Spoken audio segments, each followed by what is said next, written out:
Hello everyone, welcome to Parsha with Passion, welcome to Torah Anytime, and welcome to Parsha's Vayakhel. In this week's Parsha, we're learning all about how the Mishkan was made. Unbelievable. Just in last week's Parsha, we learned about the Chet HaEgel and all about how the Jewish people sinned with the golden calf. And then afterwards, after the Yom Kippur, after everything came forgiveness. And God said to the Jewish people, make me a Mishkan so I can dwell among you. I forgive you. We're starting again. And as a matter of fact, I want to show you what it means to be close all the time. Make me a special place and you'll be able to serve me there and feel my presence there. And wherever you go in the desert, no matter what, you'll set up this Mishkan and you'll be able to feel my presence there and connect with me. Now, how are they going to build this Mishkan? Who's going to put this together? Remember, all they've built until now is pyramids. And the Mishkan is a temple. It's a beautiful thing. How it's full of intricacies and art and beautiful fabrics and sculpture. How is all this going to come together? So there was a very special boy named Bezalel. And Bezalel, that's my husband's name, so I love saying that. It's such a beautiful name. Bezalel means in the shadow of Hashem. Bezalel was the one who had within him the knowledge of how to make it and how to put together all the craftsmanship of the people that wanted to help. And the Torah uses a very interesting word. It says, Chachma slave, whoever has the Chachma of the heart, the wisdom of the heart. All those who have the wisdom of the heart will come forth or came forth and gave to the Mishkan, gave their talents to the Mishkan. And it's a very strange kind of word. Wisdom of the heart? How am I going to make a crocheted tapestry with the wisdom of the heart? How do I do that? What is that? Wisdom is usually in your head, and your heart is your center of feeling. So what is wisdom of the heart? So we learn, I have a tichel. There you go. It's part of the fun of wearing tichels. So we learn that wisdom of the heart means someone who so deeply desired to give to Hashem, who so deeply desired to participate in this way, who wanted so badly, the word is teshuka, they had a yearning to be a part of this Mishkan. That person got the wisdom necessary in order to make their contribution. So think about this. What are we saying over here? How did someone get the talent? Simply by having a yearning for it, by wanting it so badly. And actually, it says in Moshe Rabbeinu, when he saw that Bezalel had this yearning, he understood that he was the one who was meant to do this. He had the skills because he had the yearning. That's what he was about. So the lesson in this week's Parsha with Passion is about yearning, is about daring to want, daring to dream big, daring to make the contribution that you're dying to make. I had a wonderful time talking to my friend the other day, and she was saying something very poignant. She recently opened her business at a brand new level, helping so many more people. And she said, I feel sadness sometimes, even though I'm so happy for everything that I'm doing, because I think of all the time that I wasted, that I could have been doing this, but instead I thought, I'm not that guy. There's other experts out there. There's other people who are, I don't need it. You know what? I'll do it for free, or I'm not going to give myself a label. It's just something that I do. And in the meantime, because she was holding back, not only wasn't she making the money, but she also wasn't taking her gift to more and more and more people. So even though she's so excited, she's also noticing, it's wasted time. So of course it hurts for me as a friend to hear her say that, and I want to say to her, and I do say to her, like, no time is wasted, because look who you've become, look who you are at this time. So certainly there's no such thing as wasted time once you use that time. But how many times have you said to yourself, I wish I could, but I can't. I know I have had many great women, literally Rebbitzins, coming over to me. They look at my tichel and they say, I wish I could wear that, but I can't. You look like a queen, but I could never get away with that. And I feel so bad. It's not about the tichel, it's about what they want. If for some reason someone feels that this is important to them, that this is going to elevate them, that this resonates with their neshama's avoda, go for it. What are you waiting for? What kind of time are you wasting? Jump into your dream. Because we learn from this parsha, once you jump into that thing that you want to do, Hashem gives you the gifts necessary to make it happen. You know, I am new to Torah Anytime. I think this might be my 4th video. And the thing that, so many things move me about Torah Anytime. Mainly their absolute focus on the goal. All day, all night, we get Torah out to people. We knock ourselves out. We set up cameras around the world. We just, that's our whole goal. Last week I recorded with a different camera. I wanted something that I thought was sharper and more clear. From all the 200 plus videos that are uploaded every day, they caught it. And they said, the video quality is not up to par, or not the video quality, the sound quality. Where's that mic, this mic over here that we gave you? And it was so inspirational to me. Their singular focus on giving people a Torah experience that they could have at their fingertips all day, every day. And what struck me when I was speaking to Shimon, who was the beginner of Torah Anytime, was how he said that how it started was that he loved learning Torah. He started to go to lectures when he was a teenager, and he was religious. If I got this right, he was becoming more religious and more into Torah.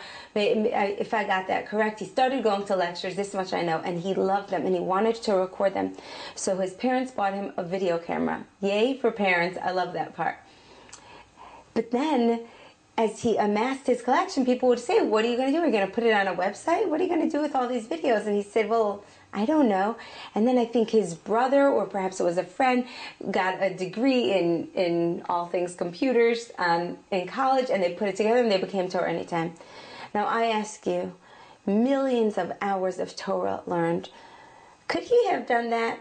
Could he and his brother have done that? Could he and his brother and now their partner have done that? 3 people. Can they do this? Go ahead, when you finish with this video, take a look at this whole site. Take a look and realize what it takes to make this. Who has that kind of talent? When you're just one person, you need an army. Who has that kind of time? You need days and nights. You need like 10 days a week just to get the Torah Anytime videos up and running. And yet, it happens. And it's amazing to me. It's a whole new world. I'm new to this Torah Anytime planet. And I'm looking around and I'm like, wow, how did this happen? How it happened is that there was a yearning, and every time I speak to them, I hear it again. I hear the absolute, the desire, the focus. I will, I can, I must. It's going to happen. We're going to do what it takes. And Hashem just pours down the skills that are necessary. So here's a question for you. What holds us back? Why should any of us not fulfill our dream? Don't we all want to have a legacy like Torah Anytime? Don't we all want to say, I put something out in the world that helped millions of people, thousands of people. I created something in my family that's lasting for generations. I changed something in my character and I'm now a new person. I took on a new level of tznius and now I feel more proud and more wholesome and I changed my bechira point. Don't we all want that? Don't we all want to be our biggest self? What is stopping us? At the root of it, what is stopping us is that each of us is saying, I like it, but I can't do it. I can't do it. I can see how it can be done, but it's not going to be me. Or it's not me right now. Or it's not the time of my life. In short, I'm not worthy. Anyone who you know who is great did not start out that way. They tell stories of our righteous people, of our tzaddikim when they were little, that they started out with, already when they were little they were scholars. Already when they were little they were perfect. There might be a little bit of truth in there that they are very elevated souls, but these stories are dangerous and tricky because even if they were very saintly and special, they were not great. They were little children. In order to become great men, they had to work on themselves. They had to say, I can't say, I can't stay in the base medrash longer. I am worthy. I am worthy. Hashem wants my Torah. Not my Torah is indispensable. I need to do this. And at the root of it, when we say I'm not worthy, we're telling ourselves a lie. We're telling ourselves that whatever this thing that we have to offer is, it's dispensable. It's replaceable. Somebody else will do it. And that's just not true. What you have to offer, nobody else is going to offer. And as I was thinking about this, I was thinking, Rivka, Malka, what's your message to people? Hashem, what do you want me to tell people? Is this like a whole motivational speech? Go do your dream. Is that what this is about? Have I been reading too many coaching books?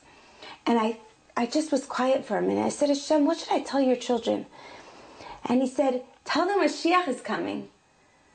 Oh, we can't wait any longer. We can't stay in our little tiny places. We have to grow those tiny places and make them into big places. Dare to be the thing we know we can be. Today I learned something so beautiful from a mentor of mine. She said to me, you have to go back to your essential self. So I said, who is my essential self? She said, who you're becoming. Oh my. Just listen to that right now. Who is your essential self? Who you're becoming. In psychology, they're always going to tell you your essential self is your tiny self, your untarnished self, so to speak. The self before all the junk happened to you. But that is not true.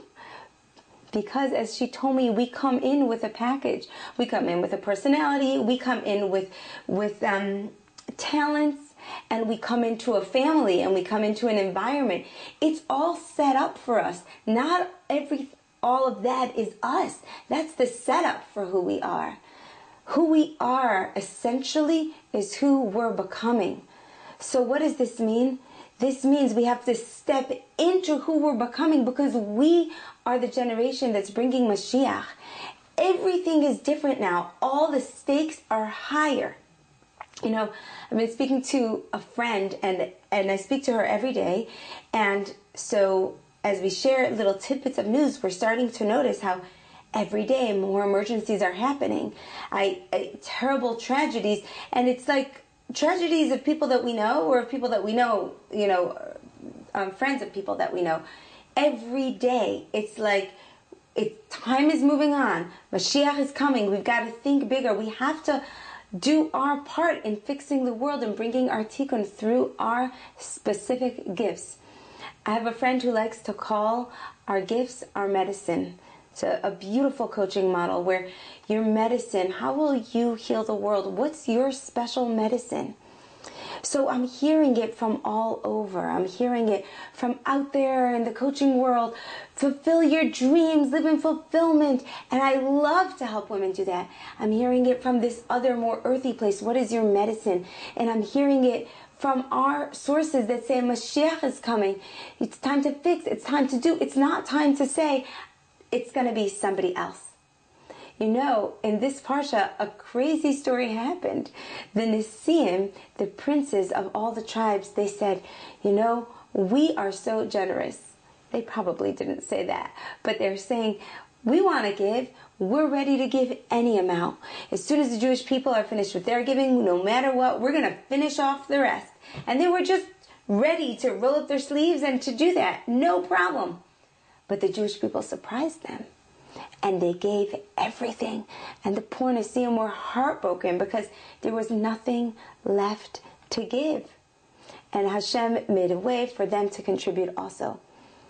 But the point here is that they waited. And in the time that they waited, things changed. People stepped up in a place where they could have stepped up. Our Torah teaches us this lesson. We're always waiting for somebody to open an organization. Somebody should do something about this. Somebody. But who's going to do it? I spoke to two principals. One principal and one principal's wife. And they told me the saddest thing. It really broke my heart. It actually messed with my faith in the system. One of them told me we're opening up, we opened up this new school, and the rabbi of the town told us not to give any homework. He told us that homework is ruining families. I'm sure you can understand what I mean when I say that. We have a dual curriculum, the Hebrew studies, the English studies. Kids come home at 5 o'clock and then homework. And every teacher is giving homework, 2 hours of homework. When is family time? When is dinner time? How are we going to raise happy children if everyone's stressed and everything becomes about a grade? What in the world is this? It just doesn't even make sense. When my kids were in school, I went on a homework crusade. I actually brought books and research to show to the principals, look what this is doing. Look at the statistics. And they did actually make some changes, thank God. I think no tests on Friday, so that the kids could have Thursday night without studying, and Rosh Chodesh, that's once a month, no homework. So good for them that they made changes. But think about this principle. Who heard from the rabbi of the town, you're opening a new school, do something different. Don't give homework. And you know what happened? They didn't listen. They felt, we can't listen because then the parents won't come. They won't send their kids to our school because it will look like a school for dummies. We can't do that because then we won't be mainstream. And they just didn't do it. They know it's the right thing, but they figure we can't do it. It's bucking the system. I guess somebody else has to do it because we know it's true and we agree with it. The next story boggles my mind too. I spoke to this principal's wife, and he went to Eretz Yisrael. He went to Israel.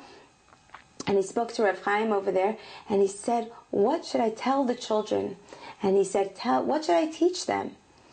And he was thinking, like, what lesson, what's the most important educational message to impart to children? And Rav Chaim simply said to him, tell them to come to Eretz Yisrael, tell them to come to Israel. It's time, things are changing. And his wife told me, but he didn't. I said, so did he tell the children? Did he tell them?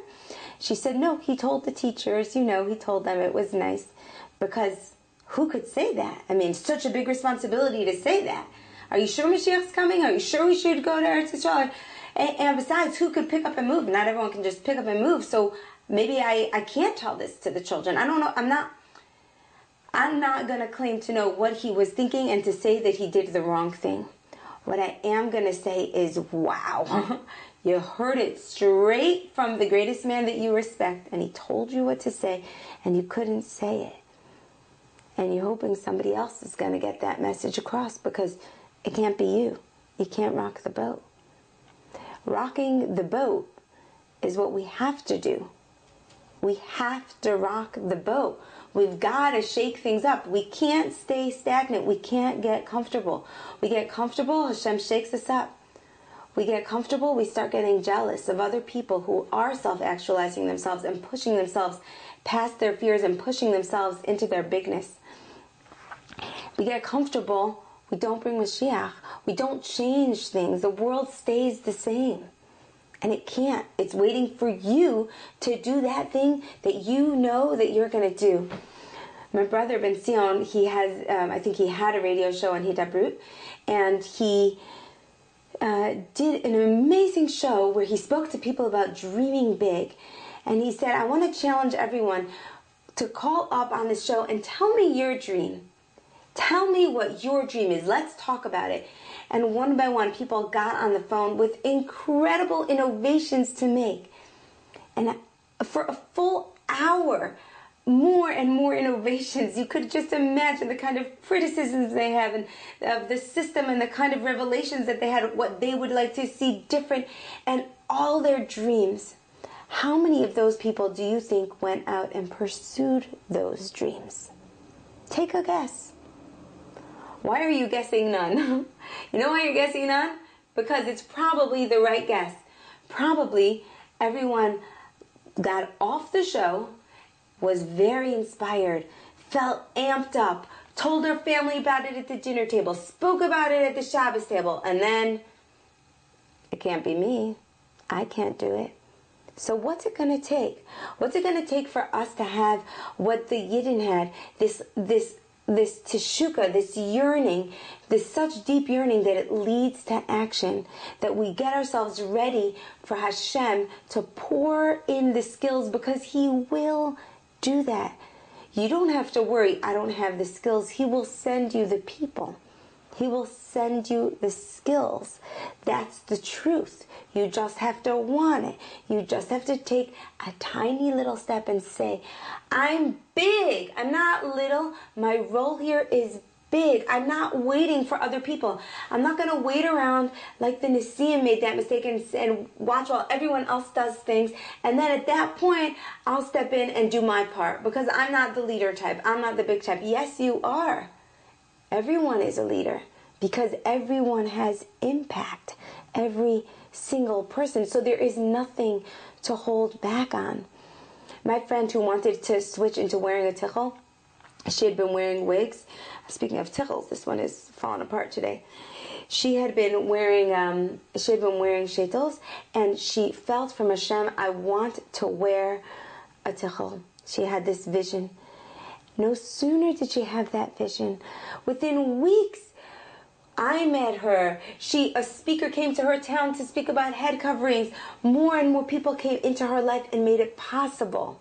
As a matter of fact, the craziest thing happened. You know how when you first start wearing a tichel, you don't feel so confident. It's like, how do I tie in? I don't know what looks good. This is really kind of crazy. It's okay. And I don't know what looks good.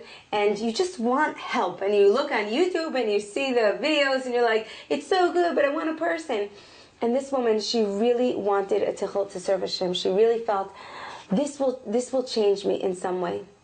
Now, at that time, I was going to go to a seminar in New York. Now, I live in Baltimore. I don't usually travel to New York just for fun, for an afternoon, but it was a very compelling seminar with Rabbi Daniel Katz, who you must look up on Torah anytime.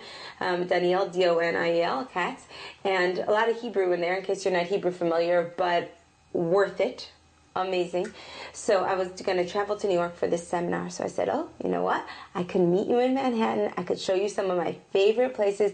We could figure out together what looks good on you. So I think it's a day or two before. We have everything all planned. I'm going to do this seminar. I'm going to meet her in Manhattan. And the seminar is canceled. But guess what?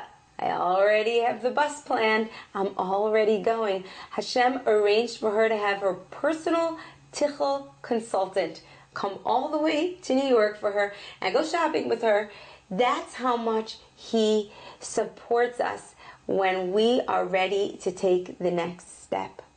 When we're ready, then it happens. We don't have to be scared. You know, whenever I share with you over here on PARSHA with Passion, I try to share honestly. So I will honestly tell you that this Torah Anytime thing going on here, this weekly video, it's amazing for me. I'm loving it. And I want to tell you how it happened. How it happened is from Hashem. I don't know what He has in mind, but I'll tell you a little story that I was on the phone with my brother, Ben Sion, and we were talking about a good idea. And as we're on the phone, he says, I think I gave him an idea, and immediately he riffed off of it, and he's like, we should do a telethon. Yeah, we should do that. Let's do all day Hanukkah. Let's bring in speakers. Let's interview, and you'll come in and you'll be the interviewer. And he starts making this grand plan. And most people would just say, okay, grand plan, wow, wish we could do it. Let's take 6 months and figure that out. Good idea. Let's work out every single detail. But that's not how He works. He thinks big. Big means we can make it happen. We're on Hashem's team. Let's do this. And so it was only around two weeks later that we had an entire telethon prepared. Now, meanwhile, I was going a little crazy. I do say crazy about every third adjective I noticed, and that's that. I was going a little crazy because it was new territory for me. I didn't understand what the telethon would be like. I thought it would have to be like a talk show because there's an audience where you basically stand in front of the audience and entertain them, and I just felt, I feel so exposed. I'm going to stand there. There's going to be cameras on me, and I'm going to be laughing and talking and making jokes. This feels really weird and really odd. And then I heard that I'm going to be interviewing rabbis, and I'm like, wait, I'm a woman. I don't know how to make sense of this.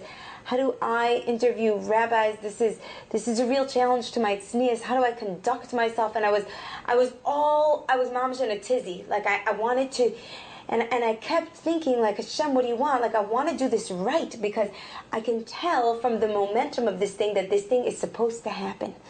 And I can also tell that I have what it takes to be that interviewer. I know you gave me those gifts, but I can't figure out how it's supposed to go. What does that mean that I'm going to just like sit in front of a camera in front of like thousands of people and interview great men? I couldn't, it was very confusing for me. So I talked it through with my mentor, and I found the place of bigness. I let go of the little, and I found the place of, wow, what an opportunity to step into your tznius, to step into a queen, into a way of talking to a person where it's with royalty, where there's with measured distance. And I'm so friendly. That's why I don't like to do the interviewing men thing. But what does that mean to sit in dignity, come from the queen place, and be genuine and be kind and be all that, but really, I don't know how else to say it. Be in the queen place, so that it does have the right taste to it. And when I thought of that bigness, and I thought of all the Jewish women who I admire, and how they navigate the great big world with so much dignity and so much grace, and I thought of our mothers, and I thought of just all the people in Jewish history who and how they conducted themselves, I was ready. I was really ready. I moved into that place of, I'm one of them. We're all one of them. I want to tap into that energy and sit in bigness, not sit in littleness. I can't. Yes, I can. Yes, I can. And there at that telethon is where I got the chance to interview the founder of Torah Anytime. I think his name is SHMOT. And I want to say his name more respectfully, but I just remember SHMOT. And from that, I had a conversation with him that after a month or two ended up here. And now that I'm here, I'm making these videos with you every week, and it's big for me. Because in my little self, I say, Rivka, Malka, you're inconsistent. You're unpredictable. Your life is unpredictable. You can never put something on your blog every week like everyone tells you should do. You can never send out all these emails every week like everyone tells you should do. But when I moved into my big place, into my Torah Anytime place, into this place of dreaming, into the telethon place, like, just dream it and do it. Because it's not for you anyway. It's for Hashem. It's for His children. It's not about you. It's about something so much bigger. It's about that teshukah that's yearning. Step into that place. Then look what happens. Every week I come here, and it's amazing. It's an amazing gift for me to learn the PARSHA. It's an amazing gift to be with you. So that is the message of today.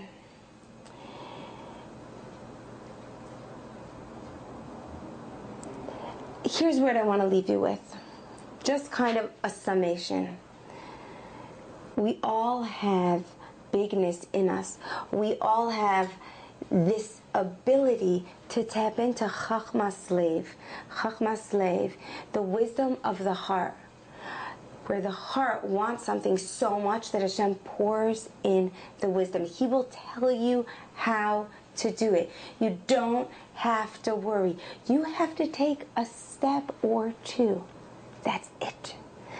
I read something in a magazine recently, and I read it at the table. I was so inspired. I was. You probably know this family if you're a New York person, but it was this story of this Hasidic family, and this is how they write the interview. They said they sat down at the table with their then 11th grader, to discuss what she would do for a career, because in their culture they do not go to college, and so this girl was going to have to find a way to make money without going to college. So they sat and they discussed what could she do, and somehow, do not ask me how, they came up with being a chocolatier. They could make chocolate.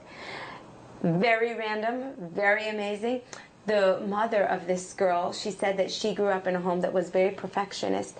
Everything was just so, and there was a great pride and a great kind of royalty around making things beautiful and making everything just so. So she had what it took to make things perfect, because with chocolate, everything is about the perfect temperature and not having any water around, and just really not even, they can't even cook in their kitchen when they're cooking their chocolates. So she said that they studied everything they could about chocolate, but they weren't going to go to college or to, I guess, a culinary school where there were men and women. That didn't fit in with what they did. Do you think that stopped them? Do you think they said, well, how are we going to get the education to be a chocolatier? Do you think they were going to make less good chocolates? No. They stayed in big, and they actually called up the head of the school, the head teacher, and they told him that we would really like to study with you, but we can't attend your school. And he came and he gave them private lessons. Who knew that such a thing was possible? You know, God knew. God knew anything's possible. And so they began making these chocolates in their kitchen, and then they went to trade shows, and then they went to expos, and now they make these infused chocolates. And if somebody knows the name of this company, please write it in the comments below so that the people who are watching this can taste these chocolates, because I saw them. They're like green tea and raspberry mint infused. They have all their ingredients. If they have a mango chocolate, then they actually use real mangoes. They buy them in massive bulk when mangoes are on season, and dry them, and grind them and dry them out themselves, so that they have real mango essence. They're not just, everything is pure, everything is natural, everything is gourmet and gorgeous. They were describing their vanilla beans. Oh my goodness, just the vanilla bean took an entire paragraph. They thought big.